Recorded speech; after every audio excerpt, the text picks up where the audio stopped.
For years, I thought I had a marketing problem, but what I really had was a translation problem. I knew how to talk about what I do, but I didn't know how to say it in a way that my customers could actually hear. And that mistake, it kept my business stuck for years. In today's video, I'm pulling back the curtain on mistake number 8, the one that nearly cost me my entire business. But more importantly, I'm sharing how I'm overcoming it right now in real time.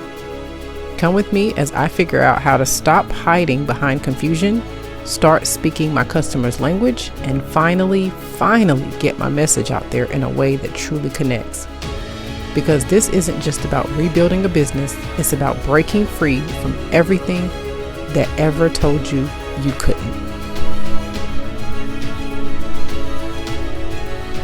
I've been spending the last couple of weeks really trying to understand you guys, what you guys want and what you need, and how what I'm called to do can help you with what you need.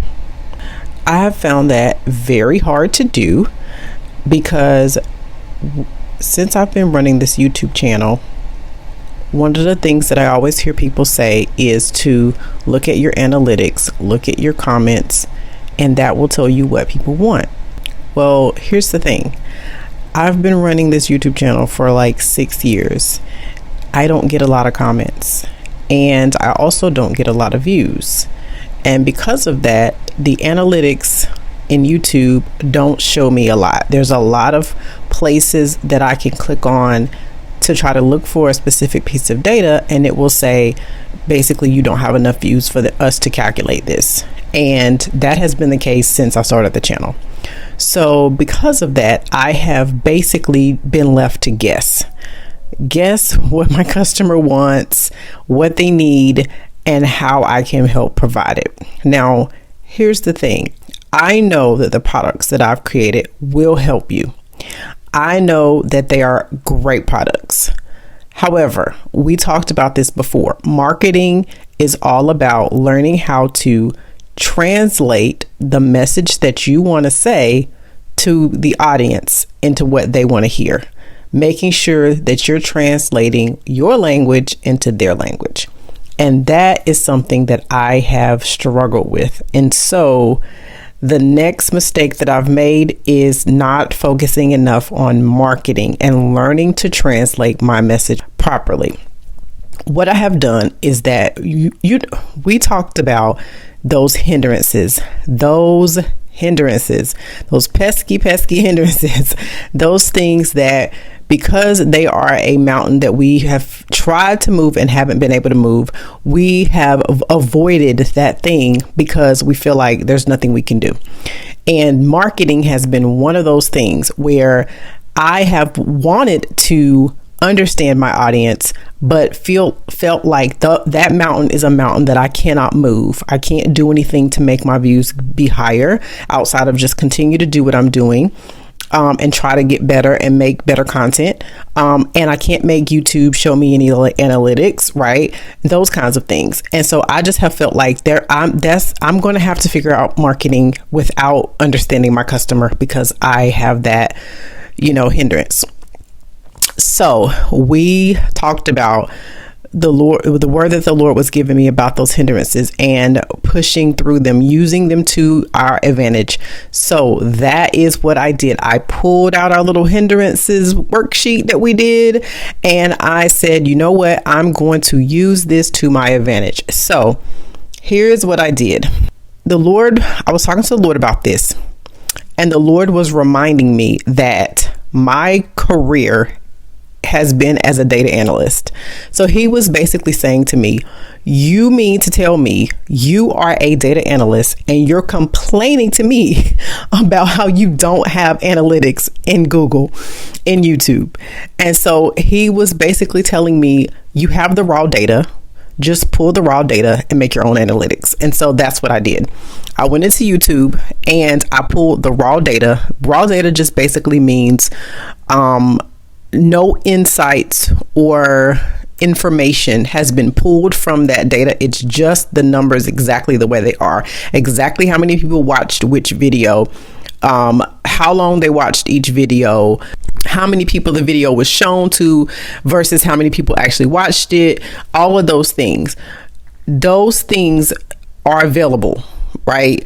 They're just not available on the screen, right? What's available on the screen is what YouTube has taken, the analytics, meaning that it has taken that raw data and it has tried to translate that data into something that means something to you, right? That's what analytics is. And so what they're basically saying to me when all of my analytics is basically blank on the screen is what they're saying is that we can't translate any of this data into anything meaningful for you because it's going to be too old. What they're basically saying is we can do it for other channels because we have, 100,000 of those in the last 30 days and we can give them those analytics. You only have like 300 in the last year. So they're basically saying we don't have enough data to work with based on the way we analyze the data. Well, as a data analyst, I can analyze the data I don't care how much data you got. So that's what I did. I downloaded the raw data and then I made my own analytics based on what I know and based on what is important to me. And this is what I found.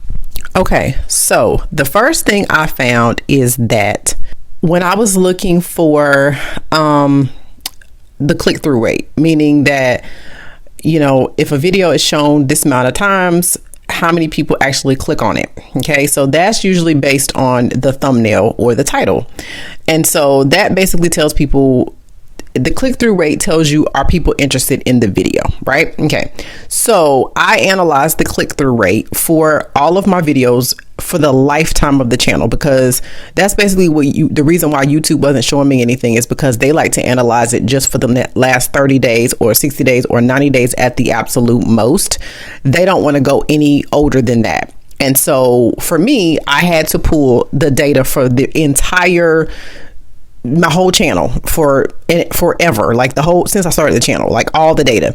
So I pulled it for everything. Okay, so then I said, all right, I want to see, based on the videos that I have put out, which videos have people clicked on the most.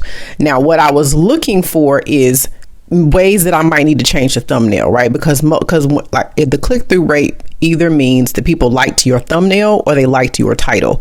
And so I was assuming that all the videos with the highest click-through rate would be the ones where I would be able to see some kind of trend with the thumbnail, right? Well, that's not what I saw. What I saw is that people were choosing the videos that were about trusting God in the midst of divorce, or trusting God with your divorce, or understanding God's will.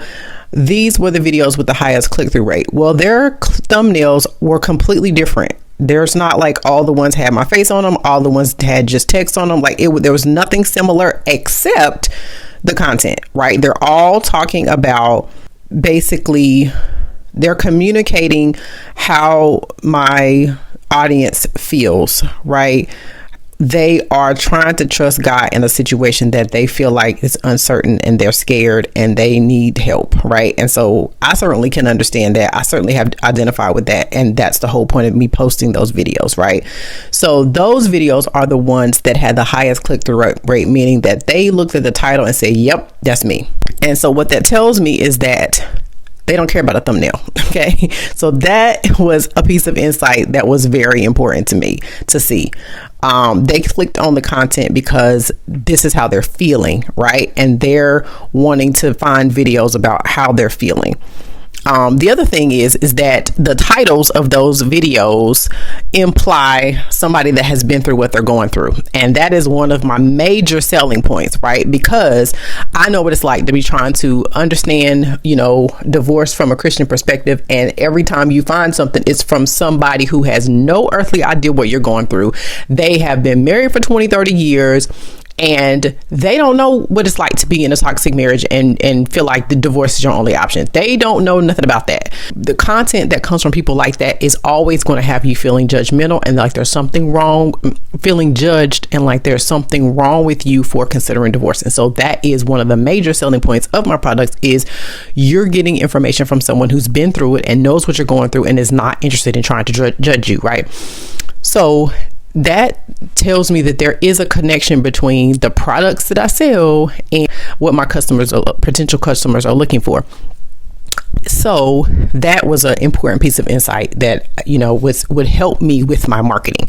Okay, so the next thing that I saw is that I was looking for watch time. Okay, because that's something that I have struggled with on my channel, is that, again, I know that the content is good, but for whatever reason, people are not watching it for very long.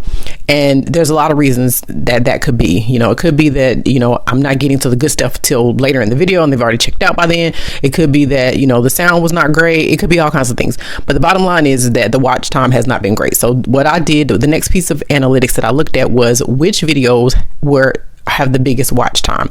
And I was looking for not just greatest watch time, but greatest watch time in comparison to the length of the video, right? Because if I have a video where somebody watched 2 minutes, but the video was only 3 minutes long, that is a huge percentage of the watch time, versus I have a video that was an hour and they watched 15 minutes, right?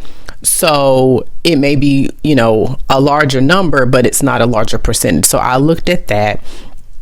And the videos that had the biggest watch time were the videos about understanding whether or not a divorce is okay biblically, understanding divorce and remarriage, and those kinds of things. And what I also learned is that those videos also had the highest number of impressions, meaning that there's more people looking for that content than the rest of the videos. So that was letting me know that those videos are what my customers are looking for. And so it's not just that, it's the fact of what was happening is I would post the videos and they would get maybe 10 views, but then over time, when I go back and look at those videos, I'm seeing that people are searching for them, and the views have gone up. So like at the time I posted it and it made me feel like, no one's watching this, but over time you're seeing that people are going back and they're finding that content. And so, again, this is why analytics would have been really helpful before now. But anyway, so that, was also important for my marketing and branding. My marketing and messaging going forward. Okay. So the next thing that I saw was that I was looking at the most popular type of content, meaning the videos where every single video on that type of content is got high views, high watch time, high click-through rate, high everything, like basically the MVPs of my channel. And that content by far was the family court content. Now, I definitely knew that wasn't a piece of information that I didn't know. I had seen that before, that it seems like, okay, when I get a comment, it's on one of those videos, when I get, engagement, is usually on one of those kinds of videos. And I kind of ignored that because I was like, I don't want my channel to be based on family court, right? Family court is just depressing, right? And y'all know my story. Family court literally put me in jail. So I don't want to talk about family court on this channel every day. So I just kind of was like, okay, well, I'm grateful that I did put the content out there and it is able to help people, but I definitely don't want to be doing all family court content on this channel. So I just kind of ignored it. But, now again, looking back through those analytics, it doesn't mean that piece of insight can't influence my marketing, right? Because at the end of the day, I certainly do want to help people who are dealing with the family court system. I don't want that to be something that my brand doesn't do, right? But I just don't want my YouTube content to be only that, right? So I want to still let those people know that I do have content to help them. So that's something as well. And so, like I said, this is a mistake that I made, was not putting enough energy and effort into understanding my customers' language. And so by looking at these analytics and taking those insights, I now am able to redo my marketing and my branding in terms of the messaging, right? The message that my brand is communicating through its marketing, through its product descriptions, through the written content that it's putting out, to make sure that the brand is properly communicated in a way where my customers that need the products will hear what I'm saying, right? So that is a mistake that I made. And what I am doing going forward to rectify that is I am changing all of the messaging, all of my brand messaging, to make sure that it, takes into consideration those insights that I was able to pull. So that is what I wanted to do going forward, and that is the mistake that I made. And so what you guys have been seeing was just me flushing that out, using our hindrances document to really just push through and really understand how to use that to my advantage. And so it really, that's the same hindrance of, I don't have any comments. I don't have enough engagement. My customers aren't saying anything in my videos, and I don't have any analytics on YouTube. Everything is, we don't have enough data for that. That mountain has now been pushed through, right? I use my own analytics skills. Basically me and the Holy Spirit looking at the analytics, looking at the raw data, and understanding what I need to understand, not just for YouTube videos, because that's the thing. Had the Lord allowed me to be able to get what I needed to get from YouTube and their analytics, I would have used that information to change my videos for my YouTube content. But now, with me having to, that being a mountain that I had to push through, I now am able to say, I don't really need that for my YouTube content, because I already have a strategy going forward for my YouTube content. But those analytics are very, very important for my marketing and my branding, because that's something that is just really, really important. Like you guys know, that has been such a big reason why my business has failed previously, is because I just had no marketing. I had all these products and no marketing. And so now I'm able to go and rectify that before I release physical products, to make sure that I'm very clear on the messaging and the branding, so that going forward, my products do sell. So that is the next mistake that I made. Thank you guys so much for watching the series. We will continue tomorrow with the next mistake that I've made. In the meantime, thank you so much for watching. God bless you on your journey to freedom. I am Amanda Nicole, and I am the CEO of Freedom Through Divorce. And so I create personal development courses and ebooks and all kinds of things that are geared towards women of God who have been through divorce, who are considering divorce, and who want to move towards freedom and finding their purpose in God. So what is Freedom Through Divorce? Well, Freedom Through Divorce is actually an online school full of personal development courses for women of God who have been through divorce or who are considering divorce. Anyone who has had to deal with divorce understands that it is extremely difficult. There are so many balls that you have to juggle. Will the children be okay? Is this something that God is going to be okay with? How does it affect my relationship with God? How am I going to learn how to be independent as a new single person or a new single mom? And there's so many things you have to consider. And as a Christian, there are just so few resources out there to help you understand how to navigate those things. So this is a school that really goes from considering divorce and understanding God's views on divorce, when it's acceptable, when it's not acceptable, and understanding that there are so many more cases where God sees divorce as acceptable than what is normally taught out there. And it does it in a way that is not condescending, that's not judgmental, that is just giving you the information from God's heart. And most importantly, is from someone that's been through what you're going through. It's not just theology. It's not just, I read this or I heard this, but it's someone that's actually walked through it. So the personal development courses are meant to help you move and experience freedom through divorce, because there's so many people who they get a divorce, but they don't thrive afterwards. They stay stuck. They stay bitter. They stay telling anyone that'll listen how terrible their ex is. And that's not God's plan for you. God wants you to be able to move towards the purpose and plan that He has for your life, and to thrive so that the chapter of your life post-divorce is better. That's what the word says. It says your latter days shall be greater than the former days. So that's what Freedom Through Divorce is all about. It's personal development courses that you can take the information from a biblical perspective and experiencing God's freedom, his prosperity, his love, his joy, his peace, all of the fruits of the Spirit and the blessings that he sent his son to die for you to be able to have. Just because you've had to go through a divorce does not mean that you are negated from the promises that God has for you. So that's what Freedom Through Divorce is.